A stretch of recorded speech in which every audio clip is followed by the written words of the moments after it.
This story happened back in 2021 when I was only 12.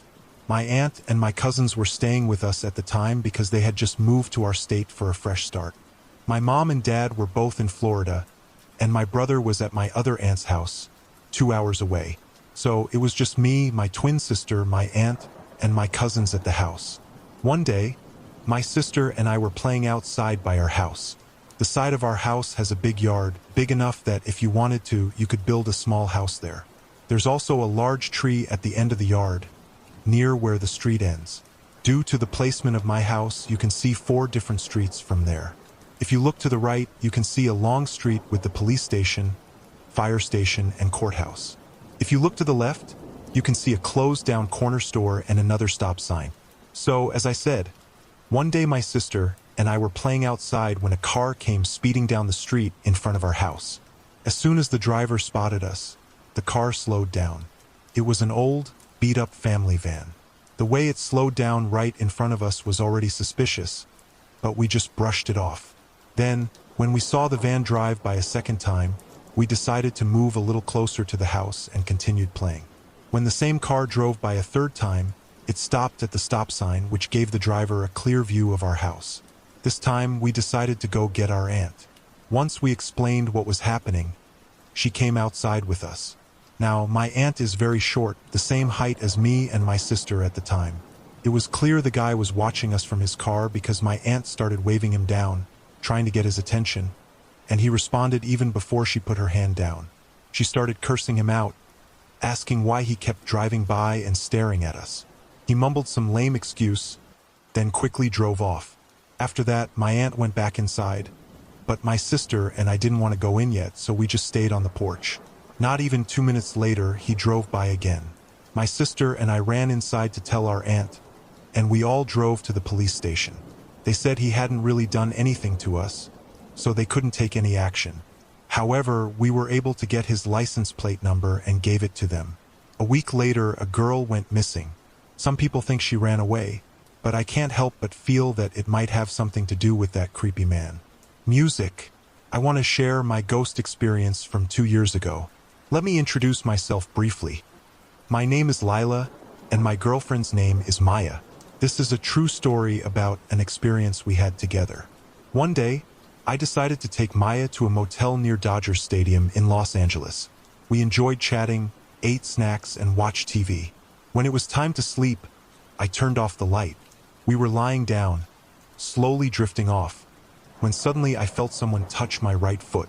I woke up, freaking out, since I knew Maya hadn't moved at all.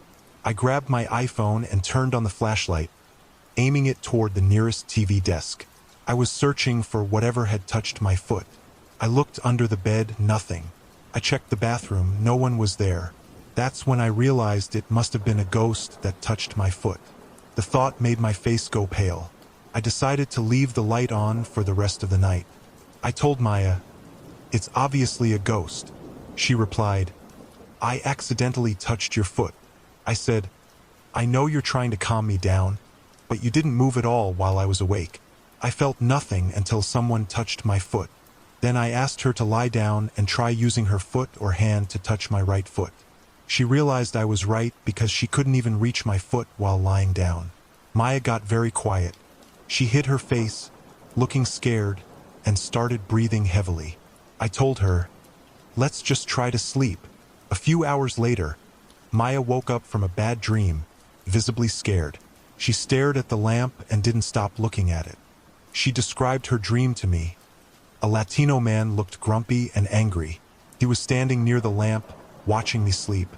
He stood to the left side of the bed while I laid there terrified. He was a Latino man with a thick mustache, brown skin, and old-fashioned clothes. He suddenly ran toward me, leaned over me on my left side, and stared angrily into my face. I was so scared that I covered myself with the sheet. I woke up immediately and couldn't stop thinking about him. Maya's story woke me up. Her face was full of panic. I told her, "Hold my hand, and let's try to sleep." Half asleep, we held hands and closed our eyes.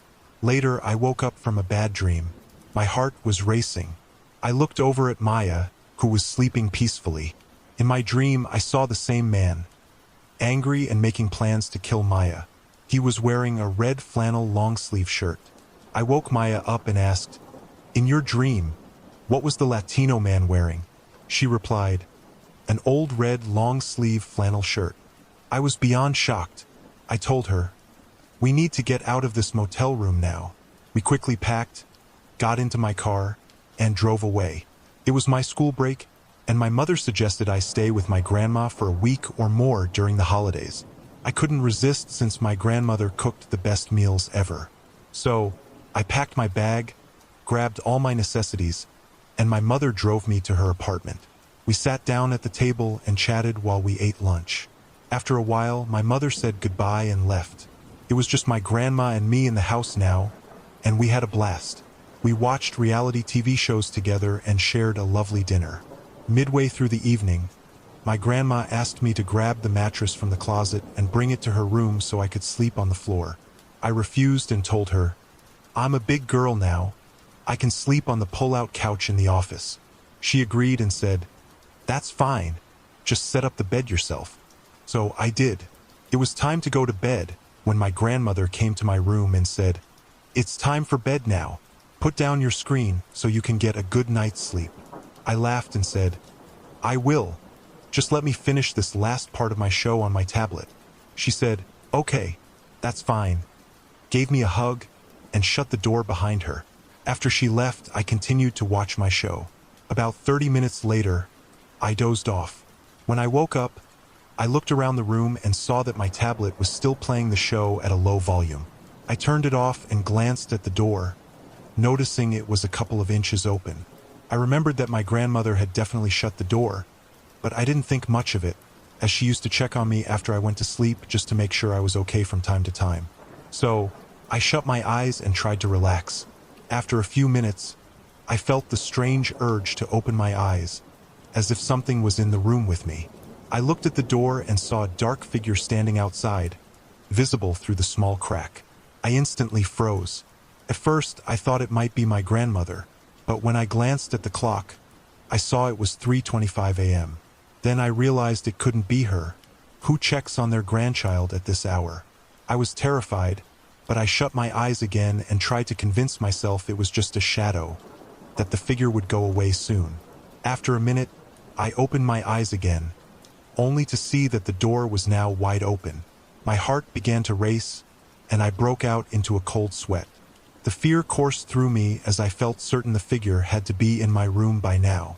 I glanced at the mirror next to my bed and saw a figure crawling on all fours beneath my bed, moving like some kind of otherworldly creature. I was having an intense panic attack, unsure of what to do. Just as I was debating whether to run, the figure came up the side of my bed. I squeezed my eyes shut, on the verge of tears, when I felt a hot breath against my neck and heard a deep, terrifying voice whisper, "It will be done soon." At that moment, I bolted out of bed and ran to my grandmother's room. I jumped under the covers next to her, panting and quietly crying. For the next 3 hours, I kept my eyes wide open, constantly looking around the room. I didn't dare take the covers off, even though I was sweating like crazy. I told myself I wouldn't sleep until it was light outside. Looking back on it, it still terrifies me to this day. But when I tell people, they don't believe me, and it hurts not to be believed. I know what happened, and sometimes I wonder what I would have seen if I looked behind me before I ran out of the room.